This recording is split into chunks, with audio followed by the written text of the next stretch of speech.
Does the astronauts read out Gravitational effect of those planets.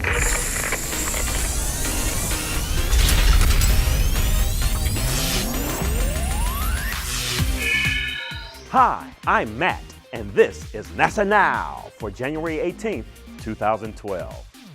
Before a mission can take flight, it has to go through rigorous testing. This is not only for the safety of the astronauts, but also to ensure the success of the mission.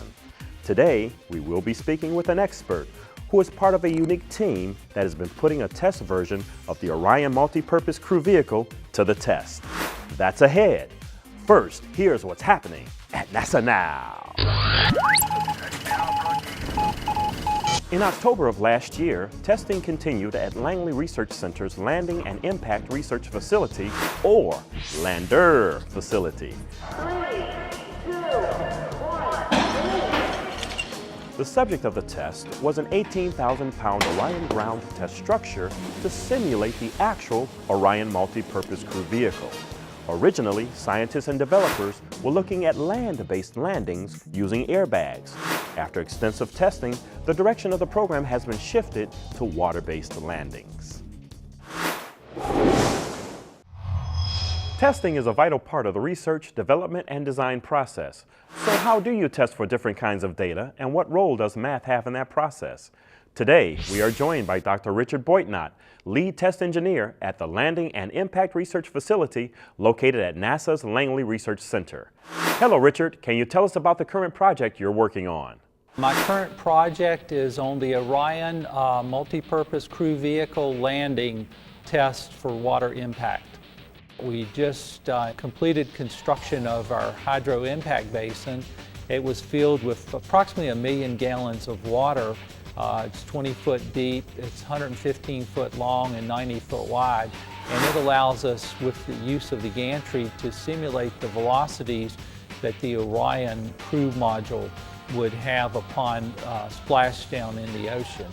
What conditions are you simulating? We're actually simulating the velocity under parachutes, and so we're only raising up to about 100 feet, so we're not using the full vertical height of the gantry. What do you measure in these tests? Primarily, we are monitoring the deceleration of the capsule as it hits water. The pendulum release takes about 4 seconds, and at 4 seconds we'll cut loose our boilerplate test article from an integration platform, and then the boilerplate test article will fall and develop additional vertical velocity from the free fall, and that takes about a second. So we're collecting probably about 12 seconds worth of data, and then we'll collect data upon impact. Why do you test at an angle using a pendulum?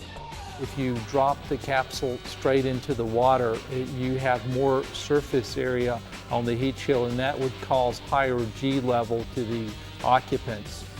They have found, and this was also true in Apollo, that if they tilt it maybe at a 28-degree angle, it will penetrate the water and lessen the G loads. We've heard other engineers mention crash pulse.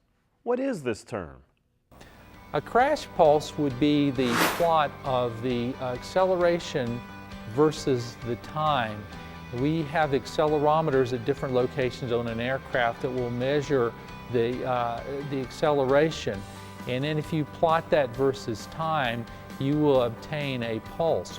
If it's a very high G pulse for an extremely short period of time, the body may not react to it and it may not be that destructive to the body. But if it's over a long duration, then we need to know the duration and the G level. Do you use math in your research?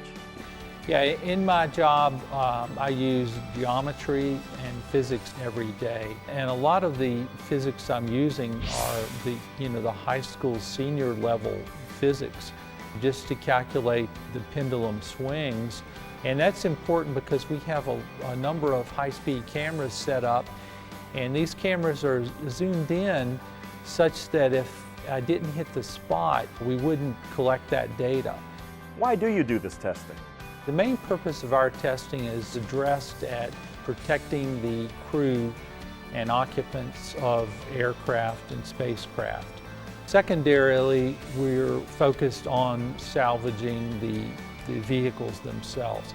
But ultimately, they will develop a model and then they will study thousands of landing scenarios. We have 9 tests proposed for the Orion ground test article. But we will use those 9 tests to validate the model that subsequently will be used to study every possible landing scenario. Designing a spacecraft takes lots of hard work and a ton of testing. See if you're up to the challenge. Teachers, you and your students will design a rocket structure and put it to the test using Engineering Design Challenge spacecraft structures. You can find it on the NASA Explorer School's virtual campus. Well, that's it for NASA Now. Be sure to friend us on Facebook and leave a comment about the show. We'll see you next time on NASA Now.